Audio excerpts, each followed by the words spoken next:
दोस्तों आज के इस वीडियो में हम डिस्कस करने वाले हैं आपके BSc second year third semester botany का यूनिट फर्स्ट से जुड़ा हुआ एक मोस्ट इम्पॉर्टेंट टॉपिक बायनोमियल नामैंक्लेचर। तो आज के इस वीडियो में हम सबसे पहले जानेंगे कि बायनोमियल नामैंक्लेचर होता क्या है, बायनोमियल नामैंक्लेचर किसने दिया है, और इसी के साथ साथ बायनोमियल नामैंक्लेचर के क्या रूल्स हैं उन सभी को डिटेल से डिस्कस करेंगे। तो आज का ये वीडियो आपके लिए बहुत ही इम्पॉर्टेंट होने वाला है। वीडियो को आप ध्यान से देखिएगा और पूरा देखिएगा। तो आइए वीडियो की शुरुआत करते हैं। तो सबसे पहले हम बायनोमियल नामैंक्लेचर से जुड़े हुए इसके हिस्ट्री के बारे में जान लेते हैं। तो याद रखिएगा कि 1750 के पहले जितने भी ऑर्गेनिज्म के नाम दिए जाते थे वो लेंथी थे और डिफ़िकल्ट थे याद करने में। जैसा कि मैंने यहाँ पर एग्जांपल लिया हुआ है कैरियोफाइलम का। तो कैरियोफाइलम का अगर हम वैज्ञानिक नाम देखें, साइंटिफिक नेम देखें, तो इसका साइंटिफिक नेम था कैरियोफाइलम सैक्सीटेलिस फोलिस ग्रेमिनस अम्बेलिस कोरियम्स। तो यहाँ पर आप देख सकते हैं कि कैरियोफाइलम का जो साइंटिफिक नेम है वो 6 पार्ट से मिलकर बना हुआ है, और ये जो 6 पार्ट हैं ये इसके स्पेसिफिक कैरेक्टर के कारण रखे गए हैं। तो इस तरह से आप देख सकते हैं कि जब किसी स्पीसीज़ का साइंटिफिक नेम इतना लंबा होता है, लेंथी होता है, तो उसको याद करना कठिन होता है, ठीक है।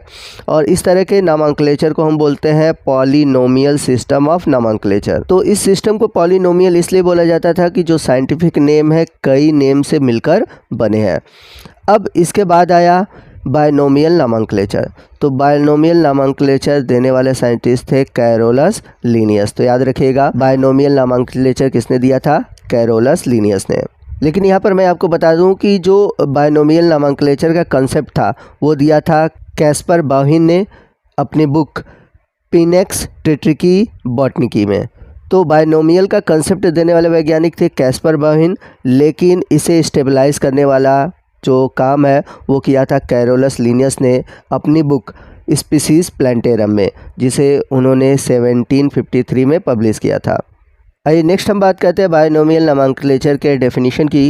It is system of nomenclature in which species is given a scientific name having 2 parts, generic name and specific epithet.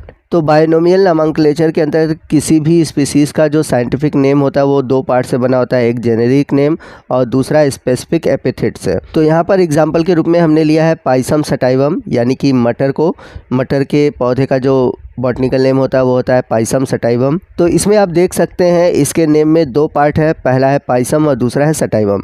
तो जो पाइसम है ये जेनेरिक नेम है और जो सटाइवम है यह स्पेसिफिक नेम है, जिसे हम स्पीसीज स्पेसिफिक कहते हैं। तो यहाँ पर मैंने कुछ प्लांट के बॉटनिकल नेम को ले रखा है, आप इसको नोट कर लीजिएगा। जैसे कि मेज की बात करें, भुट्टे की बात करें, तो इसका बॉटनिकल नेम होता है जिया मेज, ठीक है। जिया वर्ड जो है वो जेनेरिक नेम है और मेज जो है ये स्पेसिफिक नेम है। वही हम बात करें वीट की, तो वीट का बॉटनिकल नेम है ट्रिटिकम एस्टिवम। तो ट्रिटिकम जेनेरिक नेम है और एस्टियम स्पेसिफिक नेम है। उसी तरह राइस की बात करें, राइस का बॉटनिकल नेम है ओराइजा सटाइवा। तो ओराइजा जेनेरिक नेम है और सटाइवा स्पेसिफिक नेम है।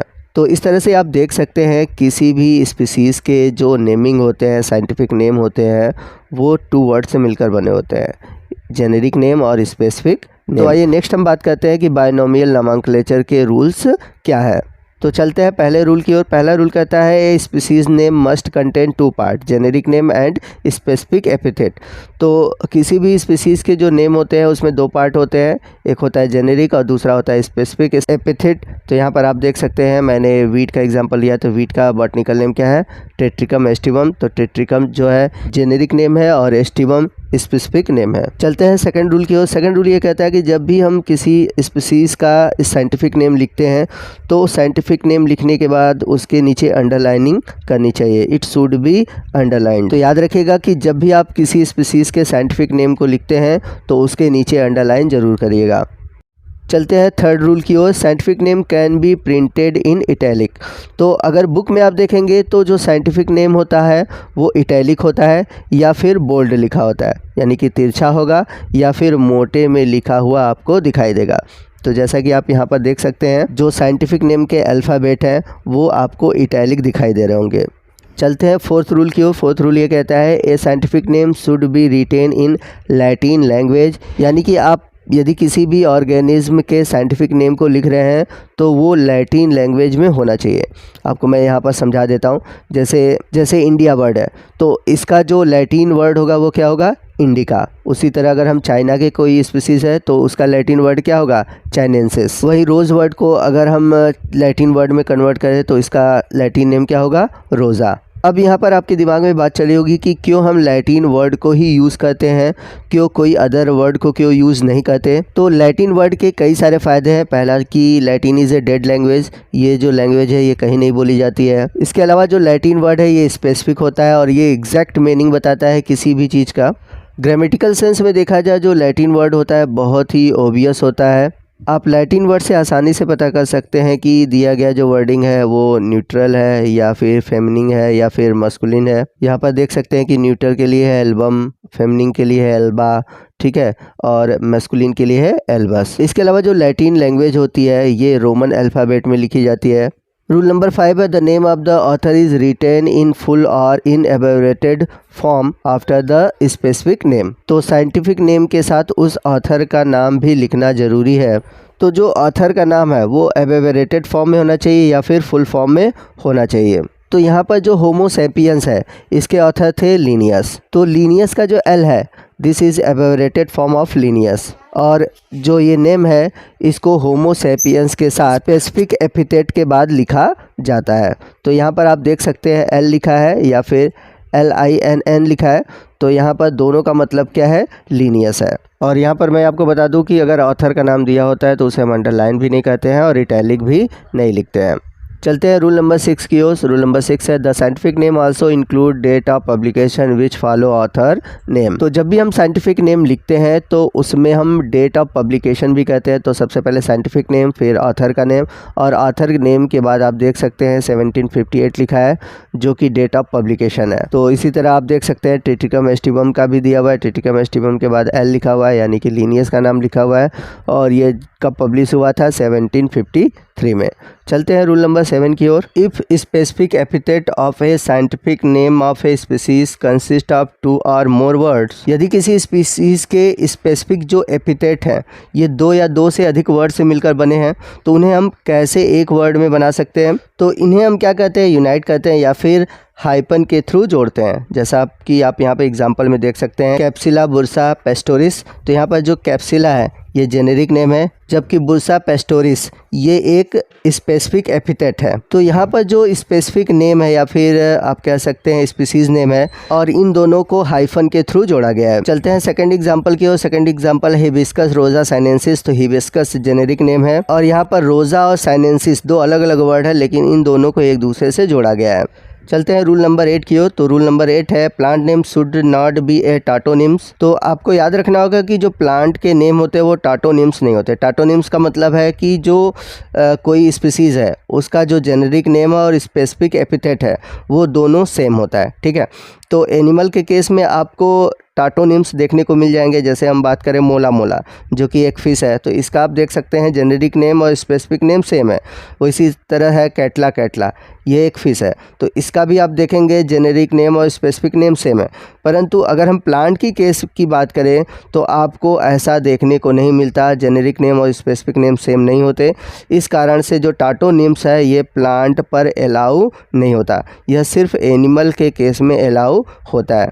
जैसे एग्जाम्पल की बात करें, किसी ने एप्पल का जो साइंटिफिक नेम है मैलस मैलस दिया था, ठीक है, जो कि बाद में रिजेक्ट कर दिया गया क्योंकि जैसा कि मैंने बताया था कि एनिमल के केस में टाटोनिम्स यूज़ होता है बट प्लांट के केस में यूज़ नहीं होता। चलते हैं रूल नंबर 9 की ओर। तो रूल नंबर 9 है टाइपिफिकेशन के बारे में। तो टाइपिफिकेशन और टाइप स्पीसीज़ क्या होता है मैं आपको समझा देता हूँ। जैसे कोई बहुत बड़ा ग्रुप है, ठीक है, तो उस ग्रुप का नाम किसी एक पर्टिकुलर या फिर कह सकते हैं किसी इंडिविजुअल स्पीसीज़ के नाम पर रखा जाए। तो जिस स्पीसीज़ के आधार पर उस ग्रुप का नाम रख रहे हैं उस स्पीसीज़ को हम बोलेंगे टाइप स्पेसिमेन और इस मेथडोलॉजी को हम बोलते हैं टाइपिफिकेशन। जैसा कि आपने किसी स्पीसीज़ को अच्छे से उसका नेम रखा, ठीक है, उसे रिकॉग्नाइज़ किया और हर्बेरियम में रखा या फिर उसको कलेक्ट किया, ठीक है। अब वो जो स्पेसिमेन है वो एक तरह से रिप्रेजेंटेटिव है किसी एक बड़े ग्रुप का, ठीक है, यानी कि उस ग्रुप में जितने भी आपके प्लांट हैं या स्पीसीज़ हैं उनका नाम क्या हो रहा है, उस रिकॉग्नाइज्ड स्पीसीज़ के नाम के आधार पर रखा जा रहा है। ठीक है, तो ये जो स्पीसीज़ होगा वो कहलाएगा टाइप स्पेसिमेन और ये टेक्निक कहलाएगा टाइपिफिकेशन। चलते हैं अगले रूल की ओर। रूल नंबर 10 है each species can have only one correct name, यानी कि किसी भी स्पीसीज़ के केवल एक ही करेक्ट नेम होते हैं। अगर उसके कई सारे नेम दिए गए हैं तो जो सबसे पहले यानी कि जो अर्लीस्ट नेम दिया गया है वही करेक्ट होगा, और इसे हम कहते हैं प्रिंसिपल ऑफ प्रायोरिटी। और यहाँ पर आपको ये भी याद रखना है कि आप जो भी नेम यूज़ कर रहे हो वह आपको 1/5/1753 के बाद दिए गए हों, मतलब इस डेट के पहले जो भी नेम दिए गए हैं आपको वो यूज़ नहीं करने हैं, इस डेट के बाद जो नेम दिए गए हैं आपको यूज़ करने हैं। तो अगर आप एग्जाम्पल के रूप में ले तो मेज़ स्पीसीज़ के जो बॉटनिकल नेम है ढेर सारे दिए गए हैं, जैसे कि सबसे पहले है जिया मेज़, फिर उसके बाद है जिया कैरिगुआ, फिर उसके बाद है जिया जैपेनिका, फिर उसके बाद है जिया इंडुरेटा। तो इनमें से जो सभी नेम है उसमें से केवल लिया गया है जिया मेज़। ठीक है, बाकी जितने भी नेम है उसको रिजेक्ट कर दिया गया है, क्योंकि ये जो नेम है लिनियस ने सबसे पहले 1753 में दिया था। तो यहाँ पर जो मेज का करेक्ट नेम है वो है जिया मेज़। ठीक है, बाकी जो नेम दिए गए हैं इन सभी नेम को हम बोलेंगे सिनोनिम्स। तो ये सभी क्या है, सिनोनिम्स हैं। तो एक स्पीसीज़ का केवल एक नेम होता है, बाकी जो नेम होते हैं उसको हम बोलते हैं सिनोनिम्स। तो दोस्तों ये था हमारा आज का वीडियो जो कि बायोनोमियल नामांकलेचर पर आधारित था। तो आपको आज का ये वीडियो कैसा लगा कमेंट करके ज़रूर बताइएगा। वीडियो अच्छा लगा हो तो वीडियो को लाइक और शेयर करना मत भूलिएगा, और यदि आपको कोई भी डाउट हो आप हमसे कमेंट करके पूछ सकते हैं। तो मिलते हैं अगले वीडियो में अगले टॉपिक के साथ, तब तक के लिए जय हिंद जय भारत।